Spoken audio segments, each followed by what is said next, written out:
Big boss season 3 ഒരു കണ്ടസ്റ്റൻ്റായ കിടില ഫിറോസിൻ്റെ ഒരു ഇൻ്റർവ്യൂ ഒരു യൂട്യൂബ് ചാനലായ മൈ സ്റ്റോൺ മേക്സ് എന്ന ചാനൽ വഴി ഒരു ഇൻ്റർവ്യൂ വന്നിട്ടുണ്ട്.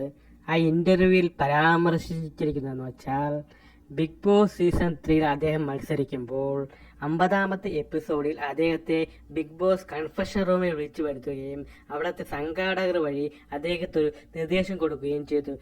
എന്ന് വെച്ചാൽ അദ്ദേഹത്തോട് പറഞ്ഞു, ഇങ്ങനെയൊന്നും കളിച്ചാൽ പോരാ, പ്രോഗ്രാമിന് ഒട്ടും റേറ്റിംഗ് ഇല്ല, അതുകൊണ്ട് നിങ്ങൾ നല്ല രീതിയിൽ കളിക്കണം.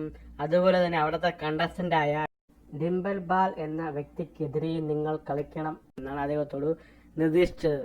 സംഭവം എന്ന് വെച്ചാൽ ആ വ്യക്തിക്ക് ഒരു അസുഖവുമില്ല, അതുകൊണ്ട് ഡിംപിൾ ബാലിനെതിരെയും നിങ്ങൾ നല്ല രീതിയിൽ ഗെയിം കളിക്കുകയും വേണമെന്നാണ് അദ്ദേഹത്തോട് ബിഗ് ബോസും അവരുടെ സംഘാടകർ നിർദ്ദേശിച്ചിട്ടുള്ളത്. എന്തെല്ലാം വിവാദങ്ങളാണ് ഇപ്പോൾ ഉണ്ടായിക്കൊണ്ടിരിക്കുന്നത്.